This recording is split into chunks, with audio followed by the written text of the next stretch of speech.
permanent de la coalition Benno Bokk Yakaar.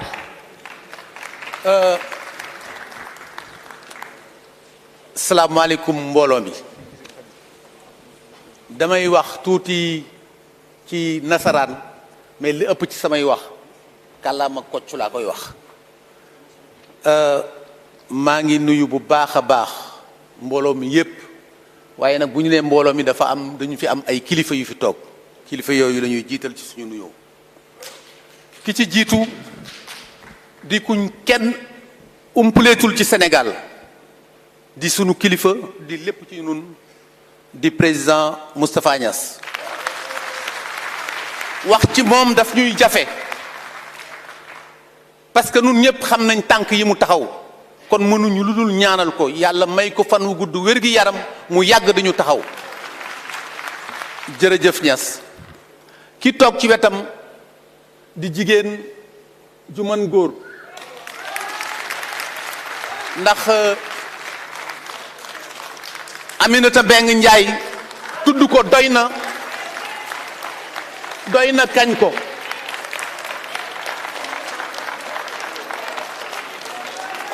bu ñëwee sargal ñu ci bis bi mënuñu lu dul sant ko gërëm ko moom tamit ñaanal ko yàlla may ko gudd fan wér gi yaram mu yàggal taxawuñu taxawaay bii.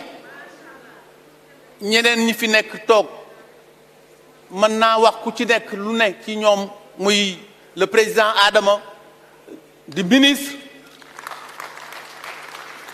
keneen ki ci topp bu ma doon wax mbirum protocole dama commencé ci moom ndax mooy ministre d'État bi muy Augustin Tine di maire benn dëkk bu tuuti bu ñuy wax Fandène kii moom sama rakk la moom mooy président AMS di jiite maire yi di Alioune Sall kon Aliou yow tamit jërëjëf li wolof yi wax jaraaboot du noonu la. Monsieur le Président de l'Assemblée nationale, secrétaire général de l'AFP,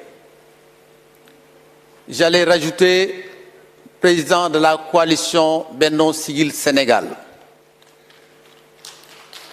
Madame la présidente du Haut Conseil des collectivités territoriales, secrétaire général du Parti socialiste, permettez-moi d'en rajouter présidente de la coalition, de la sous-coalition Benno ak Tanor. En prononçant Benno ak Tanor, j'ai envie de m'arrêter et d'avoir une pensée pieuse au président, feu président Ousmane Tanor Dieng. Paix à son âme.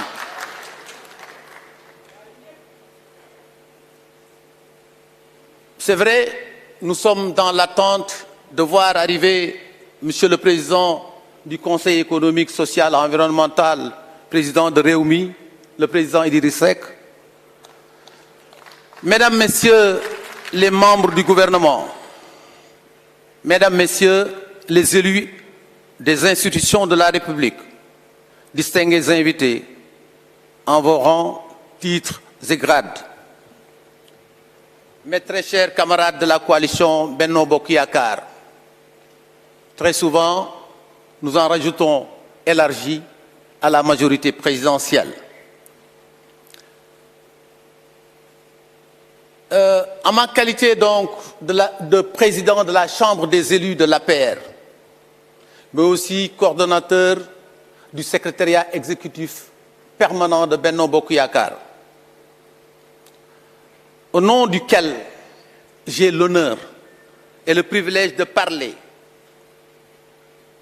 mais je me réjouis de la présence massive des élus de notre coalition dans les différentes institutions de la République à la rencontre de ce jour. Vous savez, je ne le dirai jamais assez, et je vais tourner la page parce que ce que j'ai, je vais le sortir du cœur. Je garde encore en mémoire nos journées dans les salons de feu Amath Dansokho. Là aussi, c'est une pensée pieuse. J'ai beaucoup appris dans ce salon, avec ce président ici assis, avec feu Ousmane Tanor Dieng,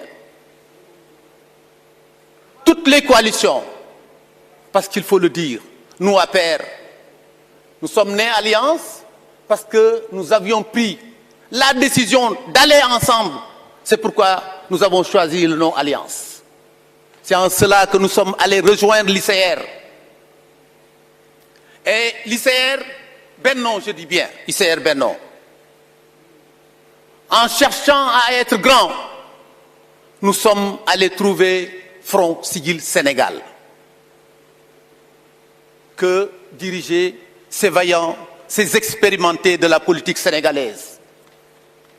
C'est la fusion de ICR Benno et du Front Siggil Sénégal qui nous a donné Benno Siggil Sénégal. Parce qu'on est allé chercher le Benno de l'ICR plus le Siggil Sénégal, ce qui nous a donné Benno Siggil Sénégal.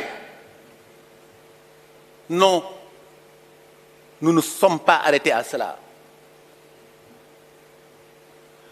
Le mouvement du M23 est né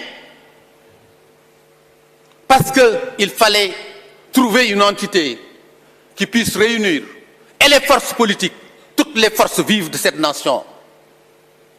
Entre les deux tours de 2012, nous avons dit Benno Siggil Sénégal, Benno ak Tanor, Macky 2012. Je peux en citer, et Rewmi bien sûr. Nous avons créé cette fameuse coalition qui est inédite dans la politique sénégalaise. De l'histoire de la politique sénégalaise, aucune coalition n'a jamais vécu autant. Nous avons créé Benno Bokk Yakaar. De 2012 à nos jours, aucune élection, et je dis bien aucune élection, n'a été perdue par cette grande coalition.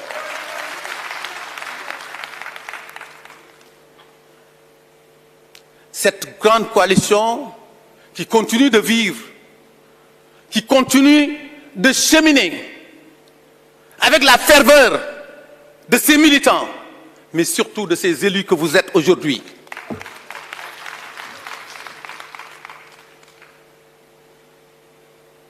Un élu, c'est quelqu'un sur qui on peut compter. C'est vrai, c'est une personne comme toutes les autres, mais qui a été choisie parmi tant d'autres.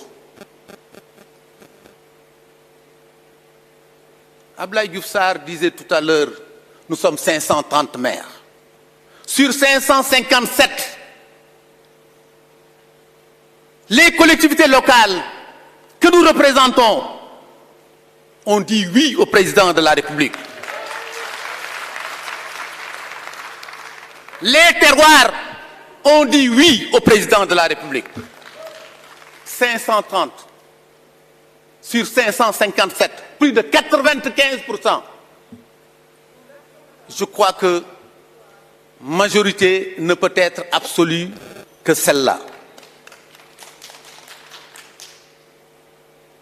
Élu de la mouvance présidentielle, Benno Bokk Yakaar, je vous félicite, je vous encourage. Mais je vous exhorte aussi au rassemblement. Soyons encore unis. Donnons-nous la main. Soyons encore plus solidaires parce que nous avons besoin de cela.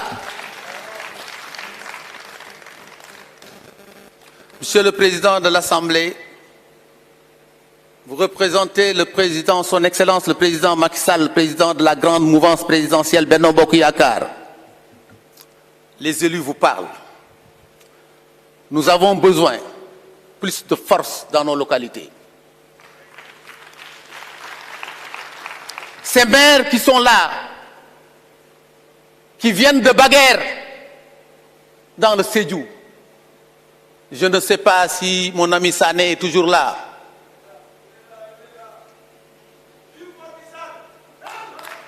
ces maires qui vous parlent,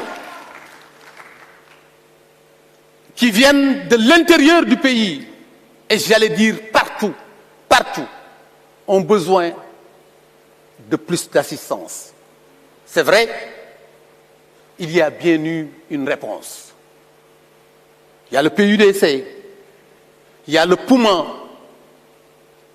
il y a aujourd'hui le PACASEN, aussi bien rural qu'urbain.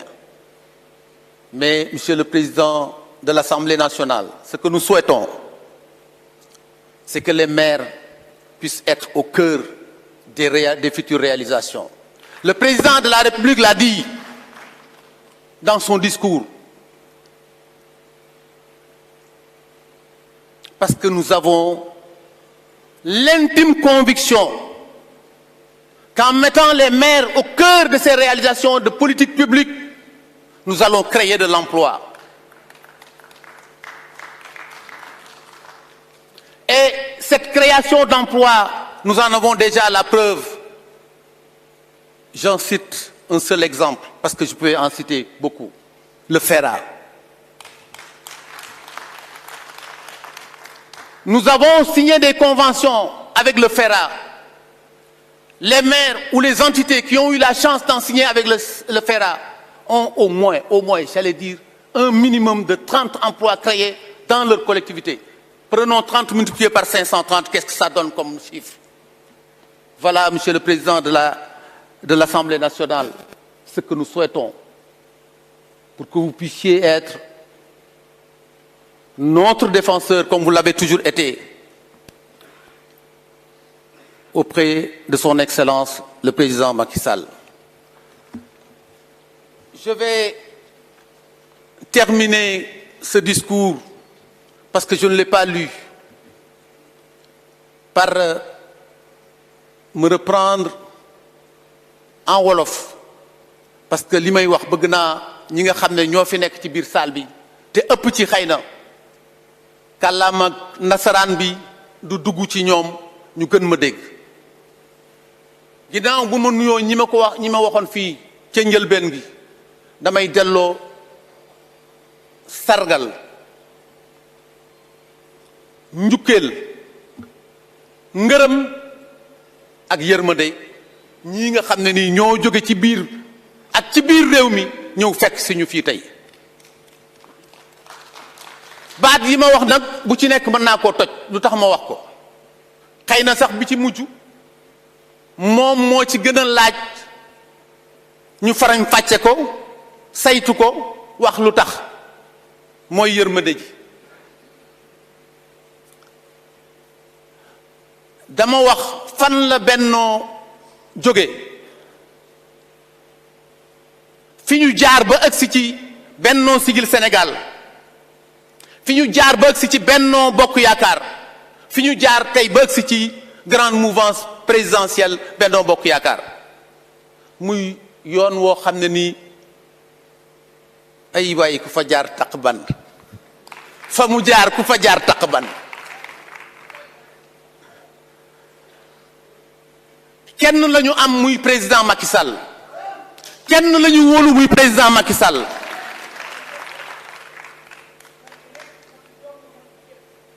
yaa ko wax de Macky rek Macky dong Macky kepp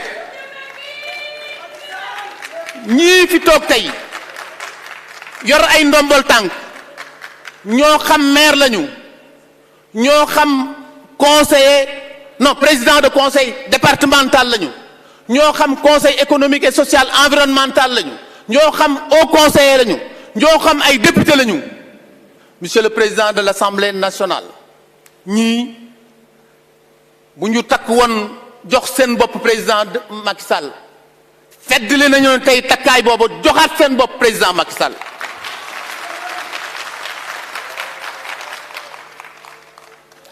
am nañu engagement bu wóor bu mat sëkk ne ñi ngi ci ginnaaw président Macky Sall te dara du leen fa jële kon président damay ñaan rek ndax président Macky Sall moo jël ne plan Sénégal émergent dama bëgg yóbbu réew mi fa yeneen réew yi nga xam ne nii dañu leen di xool naan dañoo développé bu subaa ñu xool fa Sénégal mu ne PSE wax yeneen yoo xam ne nii daf leen a boole tëgg leen ni moom bu ci demee ni Puma bu ci demee ni PUDC bu ci demee ni PACASEN defe naa ne ñun ñi nga xam ne nii dañoo jógee ca kaw ga maa ngi wax léegi nii ba tudd suma rak sama xarit Sané le maire de Baguère li ñuy soxla mooy jox la yóbbal boo xam ne ni day jóg ci jëm ci président ginnaaw bu ñu takkoo suñu bopp delloo ko bëgg nañu politique publique yi maanaam li nga xam ne nii moom mooy indi njeexatal développement di suqali réew gox yi ak gox-goxaat yi di dimbali askan wi ci dundinam bu ñu fedee indeeti ministre yi koy indi wala entité ya koy indi ñu ànd ak maire yi nga xam ne nii ñoom la ñuy fekk ci biir gox yi ak gox-goxaat yi parce que njeexital la xëy na ca loolu lay gën a ëppee nu anam boobu aussi lay gën a rafete maire yi tey ci suba seen président Aliou Sall dégg na ci lu bëri ci ay ñaxtu yu ñu def waaye feddali ko aussi seen ngëm-ngëm seen jàpp président de la république mais seen engagement ci biir Benno Bokk Yaakaar seen engagement ci biir tabaxaat réew mi parce que soxla nañ ko président mënoon naa fi fanaan di wax mais li duuf lépp dafa xajul ci cin li dañuy wax ne xàndoor bu demee ca biir waar wa dafa wàcc mais ñii ay xàndoor lañu ñii ñépp ay xàndoor lañu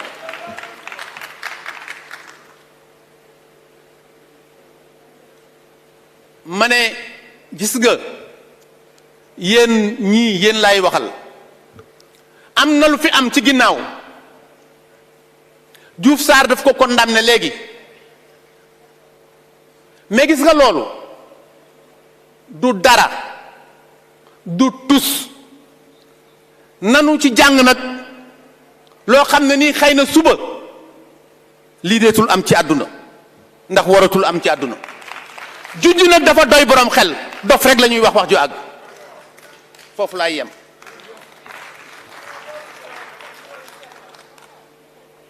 ma wax leen ne leen lii am ndakaaru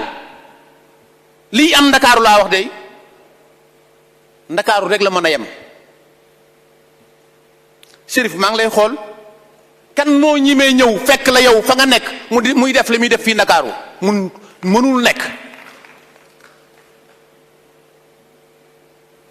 waaye nag ca jël benn wax ja dafa am lu ma waxoon solidarité mooy même bu ñu fekkul ñun fa ñu nekk te nar koo def ci ndakaaru nan taxaw bañ lànk ba mu bañat fee am